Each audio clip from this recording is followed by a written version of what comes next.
मैं एक लड़की हूँ। हाँ, मैं जो बताने वाली हूँ उस बात का मेरी उम्र का कोई संबंध नहीं। उस बात से मेरी उम्र का कोई संबंध नहीं है। क्योंकि बचपन से लेकर आज तक मैंने बस एक ही चीज़ देखी और सुनी है। एक ही चीज़ देखी और सुनी है। पता है क्या? जानते हैं? बेटा ये कपड़े मत पहनो। बेटा ये कपड़े मत पहनो, बाहर का माहौल ठीक नहीं। रात को 8 बजे के बाद तुम बाहर नहीं निकलोगी। बोल दिया मतलब बोल दिया। बैठो अपने रूम में जाके चुपचाप। लेकिन क्यों? पर ऐसा क्यों? ये सवाल मेरे मन में कई बार आया। क्यों मतलब? देख रही हो कितने रेप का केस बढ़ रहे हैं इस दुनिया में। बैठो घर के अंदर, कहीं बाहर नहीं जाओगी। बैठो घर के अंदर, कहीं बाहर नहीं जाओगी। बेटा भैया को करने दो, तुम लड़की हो, तुमसे नहीं हो पाएगा। बेटा भैया को करने दो, तुम लड़की हो, तुमसे नहीं हो पाएगा। नहीं हो पाएगा तुमसे, छोड़ दो ये काम। बेटा मैकेनिकल मत पढ़ो, ये लड़कों की फील्ड है। मॉडलिंग मत करो। बेटा मैकेनिकल मत पढ़ो, ये लड़कों की फील्ड है। मॉडलिंग मत करो, अच्छे घरों की लड़कियां ऐसा नहीं करती। अच्छे घरों की लड़कियां ऐसा नहीं करती। सच तो साइंटिस्ट लड़के बनते हैं। साइंटिस्ट लड़के बनते हैं, लड़कियां नहीं। तुम्हें ज़्यादा पढ़ के करना क्या है? तुम्हें ज़्यादा पढ़ के करना क्या है? करने तुम्हें घर के काम काज ही तो हैं। छोटे कपड़े मत पहनो, लड़के छेड़ेंगे, गंदी निगाहों से देखेंगे। छोटे कपड़े मत पहनो, लड़के छेड़ेंगे, तुम्हें गंदी निगाहों से देखेंगे। ये मत करो, वो मत करो, ये मत पहनो, वो मत पहनो। मतलब मुझे बस एक सवाल का जवाब चाहिए। आखिर क्यों? आखिर क्यों ऐसी सोच बना रखी है सबने? आखिर क्यों ऐसी सोच बना रखी है सबने कि छोटे कपड़े मतलब रेप? क्यों? मेरे पड़ोस में एक मुस्लिम लेडी का रेप हुआ जो कि बुर्खे में थी। मेरे पड़ोस में एक मुस्लिम लेडी का रेप हुआ जो बुर्खे में थी। अब इस बात को साबित करके दिखाओ कि छोटे कपड़ों की वजह से रेप होते हैं इस दुनिया में। 5 साल की बच्ची ने उसके साथ घर में घुस के रेप किया उसका पड़ोसियों ने।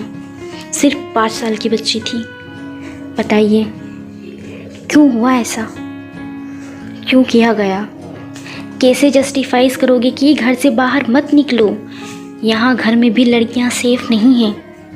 कैसे जस्टिफाइज करोगे कि छोटे कपड़ों से लड़कियाँ सेफ़ हैं, छोटे कपड़े ना पहनने से लड़कियाँ सेफ़ हैं? बताओ। ना छोटे कपड़ों की वजह से रेप होते हैं और ना रात में बाहर जाने से रेप होते हैं। ना छोटे कपड़ों से रेप होते हैं, ना रात में बाहर जाने से रेप होते हैं। रेप होते हैं दरिंदों। रेप होते हैं दरिंदों की गंदी नीयत की वजह से। अगर नीयत साफ़ है किसी इंसान की, अगर नीयत साफ़ है किसी इंसान की तो मैं अकेले ही महफूज हूँ, भीड़ में भी। और अगर नहीं तो भीड़ में भी महफूज नहीं। और ये सब क्या है कि लड़कियाँ इस फील्ड में नहीं जा सकती, वो काम नहीं कर सकती। ये सब क्या है कि लड़कियाँ इस फील्ड में नहीं जा सकती, ये काम नहीं कर सकती, वो काम नहीं कर सकती। बताइए, आज की लड़की पढ़ना भी चाहती हैं, आगे बढ़ना भी चाहती हैं, खुद के लिए भी और अपने माँ बाप के लिए भी।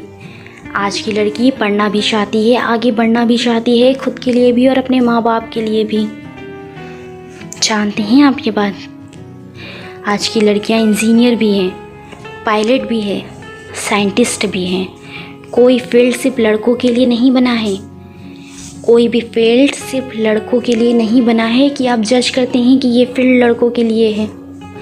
कब तक अपने लाडले बेटे से काम कराओगी माँ? कुछ काम मुझे भी करने दीजिए, कुछ काम अपनी इस बेटी को भी करने दीजिए। फेमिनिज्म की बात जहाँ आती है वहाँ लोग ये समझने लगते हैं कि ये सब गलत है। फेमिनिज्म की बात जहाँ आती है वहाँ लोग ये समझने लगते हैं कि ये सब गलत है। फेमिनिज्म का असली मतलब है कि लड़कियों को भी हर काम में उतनी ही अहमियत दो जितनी आज तक लड़कों को देते आए हो।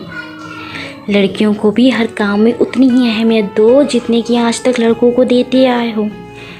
हमें लड़कों से आगे निकल के लड़कों से आगे निकल के लड़कों को नीचा नहीं दिखाना। हमें बस अपना वो हक चाहिए जो हमें कमज़ोर समझ के लाडले लड़कों को दे दिया जाता है, जो हमें कमज़ोर समझ के लाडले लड़कों को दे दिया जाता है। हम नाक कटवाने के लिए पैदा नहीं हुए हैं। हम नाक कटवाने के लिए पैदा नहीं हुए हैं, बल्कि पैदा इसलिए हुए हैं ताकि आप सर उठा के जी सको और गर्व से कह सको। आप सर उठा के जी सको और गर्व से कह सको कि आप ये कह सको कि वो मेरी बेटी है, वो मेरी बेटी है। हाँ,